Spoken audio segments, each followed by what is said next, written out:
کراچی میں ڈمپرز اور water tanker شہریوں کے لیے موت کی علامت بنتے جا رہے ہیں۔ چند روز قبل لیاقت آباد میں ایک تیز رفتار ڈمپر نے ایک اور خاندان کی خوشیاں چھین لی۔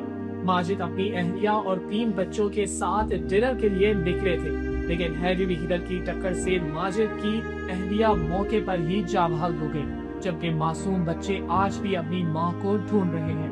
آئیے آپ کو ماجد کی آمدنی سناتے ہیں۔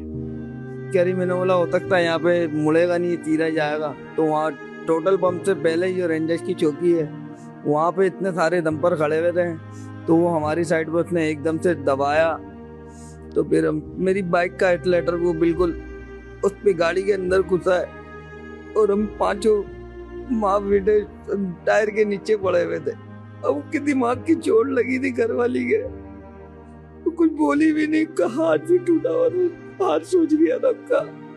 ریسکیو ذرائع کے مطابق ڈمپرز اور ٹینکر روزانہ اوسطاً 4 سے 6 حادثات کا سبب بنتے ہیں، جن میں ہر روز 2 سے 3 افراد جان گنوا دیتے ہیں۔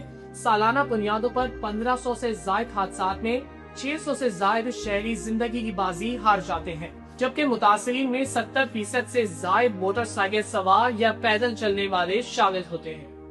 آج جب یہ وقت ہمارے اوپر آیا، اتوار والے دن جب گھر سے فون آیا ہمارے پاس، میں اس وقت کام پر تھا، جب فون آیا ہمارے پاس تو ہمارے تو یہ سن کے اس وقت بائک نہیں چل رہی تھی، مجھ سے بھی بات نہیں کی جا رہی تھی۔ ہم لوگ جب اسپتال پہنچے وہ ساری کیفیت، تو یہ سب کچھ یہ کہ ہر کراچی میں کم سے کم 50 میں سے 5 افراد جو ہے نا وہ اس مافیا کا شکار ہے۔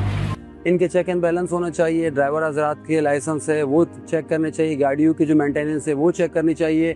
ہماری تو بدقسمتی یہ ہے کہ وہ ادارے چیک اینڈ بیلنس کے نام پہ بس کرپشن کر رہے ہیں، کھائے جا رہے ہیں۔ ایک بڑی وجہ یہ بھی ہے۔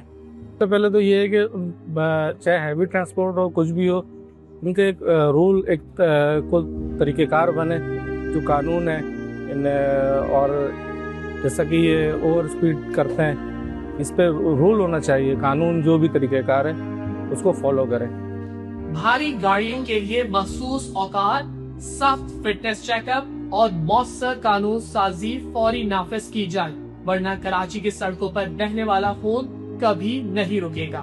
کیمرامین ریحان سبحان کے ساتھ فیاض بخاری، بی نیوز، کراچی۔